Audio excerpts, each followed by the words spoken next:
Today I'm gonna try the Tapatio Birria ramen.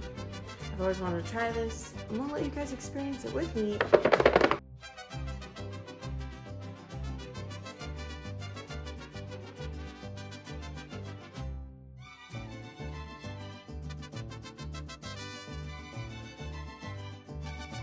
Let's see how it tastes. Whew. Definitely a lot of spice. It is hot picante, so that's to be expected. Very good flavor. A lot of spice. I would highly recommend. I would also totally be down to dip some tacos in this, but I give it 2 thumbs up.